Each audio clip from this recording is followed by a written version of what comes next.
Pre-registered coordinates. Drone surveillance. No escape route. This wasn't a battle. It was a surgical amputation of Russia's fuel supply chain, performed from 300 kilometers away by operators who never left Ukrainian soil. A single distillation column, 83 meters tall, processing 12,000 tons of crude oil every 24 hours, feeding diesel and aviation fuel into the pipeline network that kept Russian armored columns moving, Russian jets airborne, Russian artillery firing. One precision hit, and the column ruptured. What happened in the 47 minutes that followed?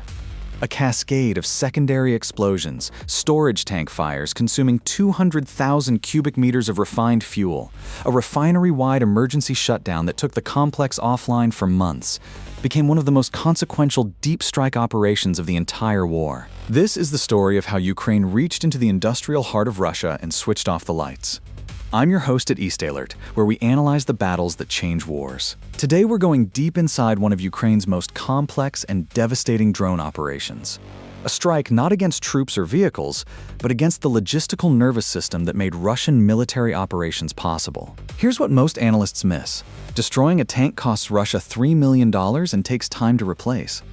Destroying the refinery that fuels 300 tanks? That's a force multiplier no counter-drone system anticipated. Stay with us. What happens to that refinery in the next 20 minutes of this story changes the calculus of the entire Eastern Front. To understand why this target mattered, you need to understand how Russia's fuel logistics actually work. Russia's frontline armored operations consume roughly 40,000 tons of diesel per day across all active axes: Donetsk, Zaporizhia, Kharkiv, and the Kursk border zone. That fuel doesn't arrive from Moscow in some centralized system. It flows through a network of regional refineries, pipeline hubs, and rail loading terminals, each one a node in an interconnected web. Remove a node, and the web strains. Remove the right node. One supplying fuel to 3 separate frontline logistics depots, and the web tears. Ukrainian military intelligence, working in close coordination with the Defense Intelligence Directorate, had been mapping Russian fuel logistics for months. Satellite imagery from commercial providers, cross-referenced with OSINT intercepts of Russian military rail movement data, revealed a pattern. One refinery was handling a disproportionate share of diesel output for the southern Belgorod region supply chain. The facility sat 80 kilometers inside Russian territory, beyond the range of most conventional artillery systems, beyond the reach of HIMARS at standard configuration, but not beyond the reach of a new generation of Ukrainian long-range strike drones. Modified, extended-range systems that Ukrainian engineers had been quietly developing since the earliest months of the full-scale war. The intelligence picture took 3 months to build. Rail manifests intercepted through signals, intelligence showed consistent patterns. Fuel tanker movements departing the facility's loading terminal every 48 hours, heading south toward staging areas that fed directly into Russian forward operating zones. Ukrainian General Staff reports later confirmed the target's strategic significance. Destroying this facility wouldn't just eliminate a fuel source. It would force Russian logistics commanders to reroute supply through longer, more exposed corridors, adding 60 to 90 kilometers of vulnerable road transport to every fuel delivery cycle. Which weapon was deadlier in disrupting Russian logistics? A. HIMARS precision rockets. B. Long-range strike drones. C. Special forces sabotage operations? Drop your answer in the comments. We'll revisit this at the end. The decision to strike was not made quickly. That's the first thing to understand about deep strike operations of this scale. They aren't improvised. They aren't reactive. They are the product of months of planning, multiple layers of approval, and exhaustive target analysis designed to maximize damage while minimizing risk to civilian infrastructure. Ukrainian military planners faced a specific engineering challenge. The refinery's primary production zone was surrounded by storage tank farms. A general bombardment would ignite the tanks. Spectacular, but potentially uncontrollable, with blast radii that complicated the precision picture. What the strike planners needed was a sequenced hit. Neutralize the air defense perimeter first, then strike the distillation column, the production heart of the facility, with enough precision to rupture the column's midsection, triggering internal pressure release rather than an immediate external explosion. That technical precision required drone guidance systems capable of terminal maneuvering, the ability to adjust course in the final seconds of approach to hit a specific structural section of a specific building within a complex spanning multiple square kilometers. Ukrainian engineers had solved that problem. The modified strike drones carried electro-optical seeker heads capable of matching preloaded imagery of the target structure in real time, guiding the warhead to within 2 meters of the designated impact point. But there was a complication no one anticipated. It nearly canceled the entire operation. 48 hours before the scheduled launch, signals intelligence picked up an anomaly. Russian air defense operators at the Refinery security perimeter had repositioned their Pantsir S-1 short-range missile system, capable of engaging low-flying drones at ranges up to 20 kilometers. It had moved from its documented position in the western sector to an undocumented location somewhere in the facility's northern approach corridor. The original flight path took the strike drones through that northern corridor. The planning team had 12 hours to revise the approach geometry, recalculate fuel reserves for the modified routing, and validate the updated trajectory against new imagery showing the Pantsir's probable new position. Sleep was not an option. The intelligence window was closing. Russian logistics movements suggested a fuel shipment departure within 72 hours, after which the facility would reconfigure its loading operations and the optimal strike timing would be lost. The revised approach would bring the drones in from the east, a longer route that added 60 kilometers to the flight profile and pushed fuel margins to the edge of operational safety. If any drone suffered a propulsion efficiency drop during the approach, it wouldn't make it to the target. The mission commander made the call. Proceed with the eastern approach. Accept the fuel margin risk. The intelligence picture was too valuable to sacrifice. Stay with me. What happens in the next 18 minutes of flight time determines whether the entire operation succeeds or fails catastrophically. 7 drones launched in the pre-dawn darkness. Each carried a shaped warhead calibrated for the specific structural weaknesses of the distillation column, a target that Ukrainian engineers had reverse-engineered from open-source refinery design documentation and corroborated with satellite analysis of the facility's structural profile. The drones flew at low altitude, between 30 and 50 meters above terrain, to stay below Russian radar coverage. At that altitude, ground clutter masks the radar return of a small, low-signature airframe. The Pantsir S-1's radar coverage at low altitude drops to roughly 8 kilometers effective detection range for targets with the drone's radar cross-section. Flight time: approximately 3 hours and 20 minutes. What that means in operational terms: 3 hours and 20 minutes during which the mission could be compromised by a dozen different failure modes. Mechanical malfunction, navigation drift from GPS jamming. Russia had deployed powerful electronic warfare systems throughout the Belgorod region to disrupt precisely this category of attack. Interception by mobile patrol teams equipped with anti-drone systems. Visual detection by surveillance towers positioned around the refinery perimeter. The operators back in Ukraine could monitor the drone telemetry feeds. They could see altitude, speed, heading, battery status. What they couldn't do was intervene. Once launched, each drone flew its pre-programmed route autonomously, with only high-level course corrections available through the encrypted data link. For 3 hours and 20 minutes, the operators waited. Subscribe to East Alert if you want to understand how modern warfare actually works, because operations like this one are rewriting military doctrine faster than any textbook can keep pace. At 3:17 a.m., the lead drone's electro-optical seeker acquired the refinery's primary processing complex at a range of 4 kilometers. The imagery matching algorithm began correlating the live camera feed against the preloaded target imagery, searching for the distinctive geometric profile of the distillation column's top-mounted condenser array. Match confirmed at 3 kilometers. Terminal guidance engaged. The drone began its final approach sequence. A slight altitude climb to 60 meters to optimize the attack angle, followed by a steep descent toward the column's midsection at the structural joint between the stripping section and the rectifying section. That joint was the column's engineering weakness, the point where differential thermal expansion created stress concentrations in the steel casing. A shaped warhead impacting that joint would propagate a fracture along the circumference, rupturing the pressure vessel from the inside out. Russian air defense radar at the facility's western perimeter detected an incoming contact at 3:19 a.m. The Pantsir S-1 operator attempted to slew the system's tracking radar toward the contact bearing. But the contact was approaching from the east.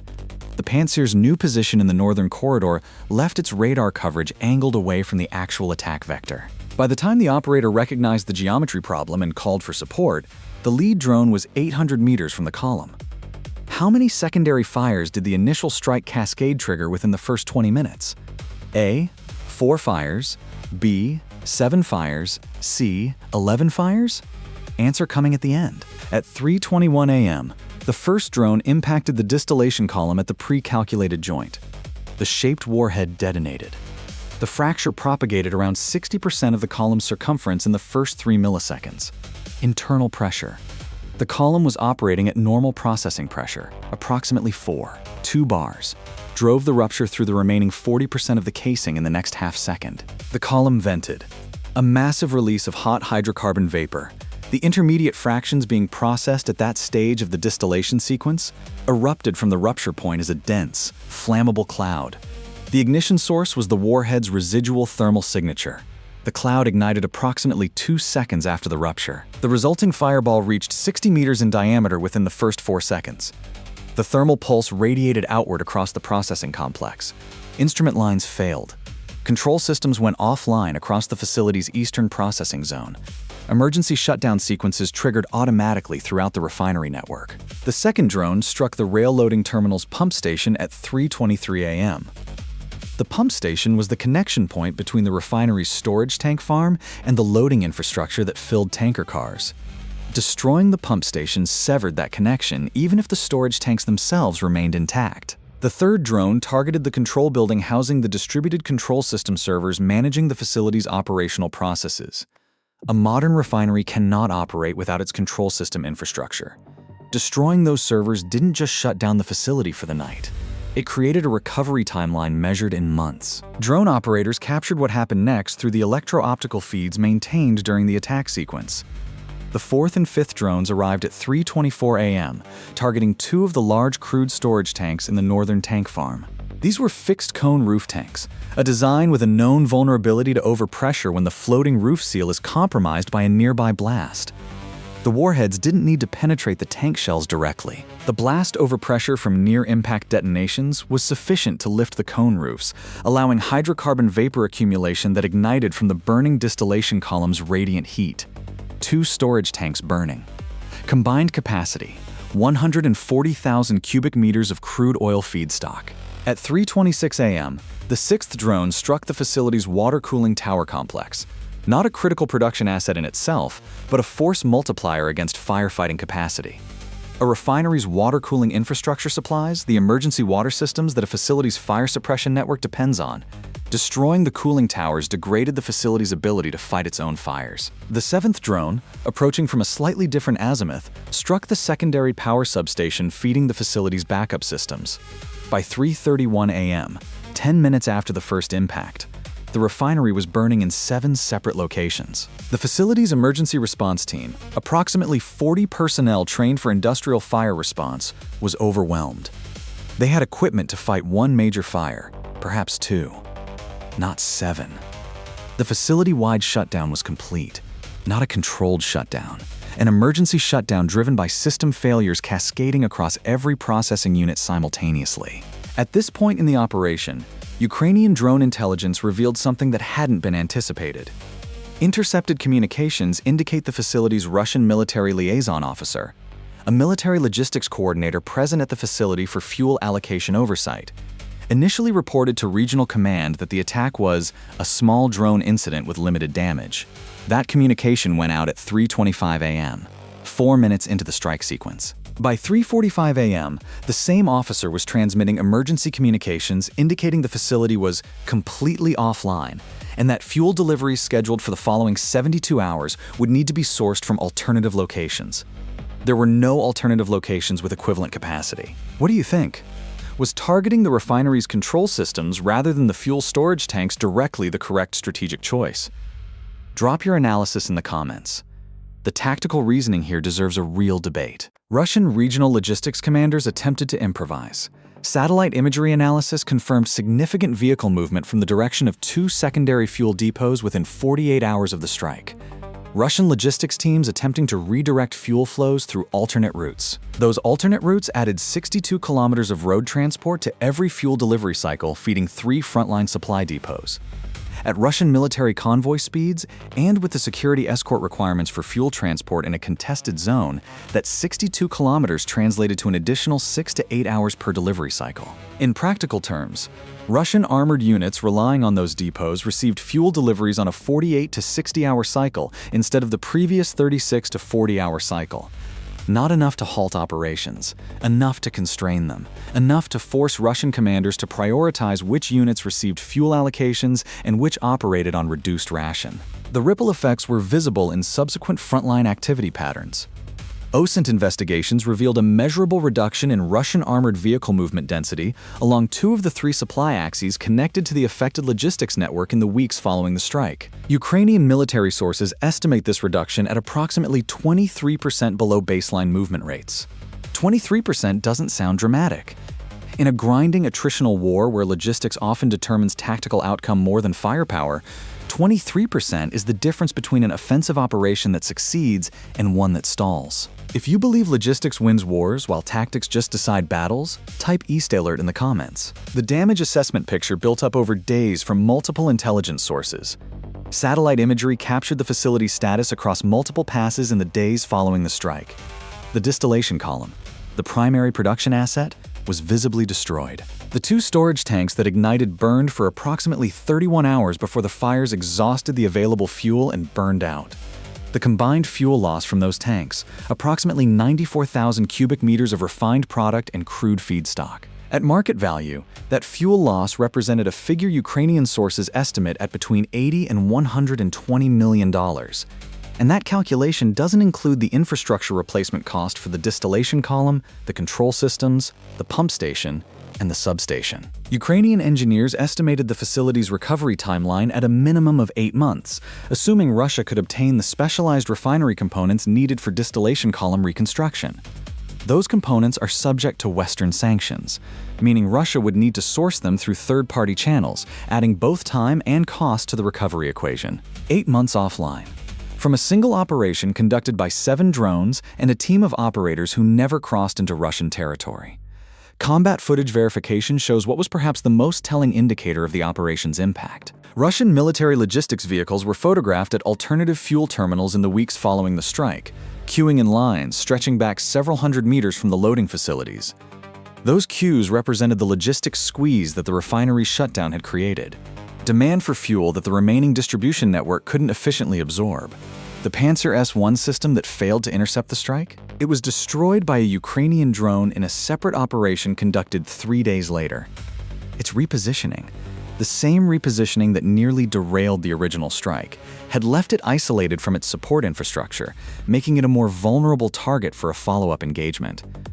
What would NATO have done differently? Comment your analysis. Specifically, would a NATO doctrine strike package have chosen different timing, different target sequencing, or different warhead configurations? We'd genuinely like to know your tactical reading. Now the lessons. Because that's why we're here. The first lesson is about target selection philosophy. Ukrainian military planners chose a production asset over a storage asset as the primary aim point. A storage tank holds fuel. Destroy it and you destroy the stored fuel, but the facility can continue producing. A distillation column is the production capability itself. Destroy it and you shut down the production line entirely, making all stored fuel eventually irreplaceable from that source. The operational logic favored long-term constraint over immediate spectacle. The second lesson is about intelligence patience, 3 months of targeting development. Cross-referencing commercial satellite imagery with signals intelligence patterns. Building a targeting package precise enough to guide an electro-optical seeker to a specific structural joint on a specific processing column. That level of intelligence work doesn't happen quickly, and it doesn't happen without sustained analytical commitment. The third lesson is about obstacle management. The Panzer repositioning should have canceled the mission. Instead, it drove a creative solution, the Eastern approach routing, that ultimately worked. The willingness to adapt under time pressure, accepting elevated fuel margin risk to preserve the mission timeline, showed the operational maturity that increasingly characterized Ukrainian deep strike planning. The fourth lesson is the cascade effect principle. 7 drones. 7 target points selected not for individual dramatic impact, but for systemic disruption. Each hit designed to degrade the facility's ability to recover from the other hits. Control systems gone, so operators can't manage emergency response. Water cooling destroyed, so firefighting is degraded.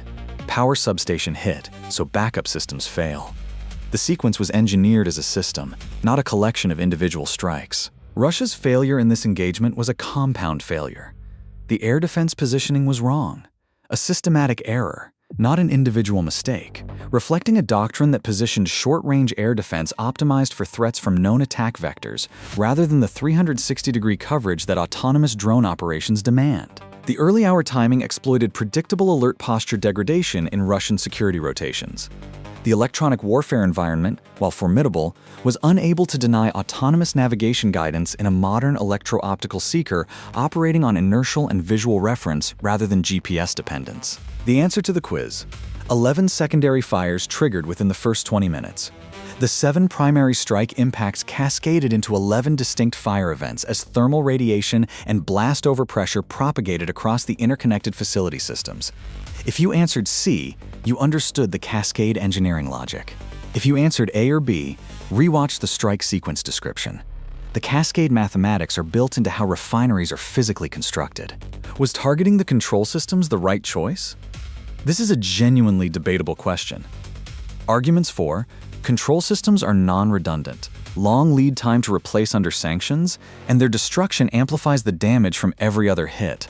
Arguments against: fuel storage destruction creates a more immediate tactical effect. Ukrainian planners chose long-term systemic impact over short-term fuel denial. The evidence suggests they were right. Could Russia have prevented this? Technically, yes. A 360-degree layered air defense system with Panzer S-1 positioned for mutual coverage sectors, supported by ground sensor networks and patrol teams equipped with man-portable anti-drone systems, would have significantly increased intercept probability. Financially and logistically, sustaining that coverage across every major industrial facility in Russia's western regions is simply beyond what Russian air defense resources can provide. What would you have done differently if you were the Ukrainian mission commander facing that Panzer repositioning crisis? Would you have scrubbed the mission, waited for new intelligence, or accepted the modified approach as the Ukrainian team did? Will deep strike drone operations against industrial targets become the defining tactical pattern of this war? Comment yes or no, because the answer shapes what the next phase of this conflict looks like. Subscribe to East Alert, because we break down the battles that textbooks will study for decades. The refinery complex is quieter now. The fires are long extinguished. What remains? The twisted frame of a distillation column, the blackened concrete pads where storage tanks once stood, the gutted control building with its servers destroyed. Makes the principle plain. You don't have to fight where your enemy is strong. You find where they are vulnerable. You build the tools to reach that vulnerability. And you execute with precision that turns 7 drones into 8 months of strategic constraint. Real tactics. Real consequences. East Alert. The wrecks remain. Silent reminders that in modern warfare, the most important battles are sometimes fought by operators sitting at screens hundreds of kilometers from the sound of burning steel, sending machines to do what armies once could not. Stay vigilant.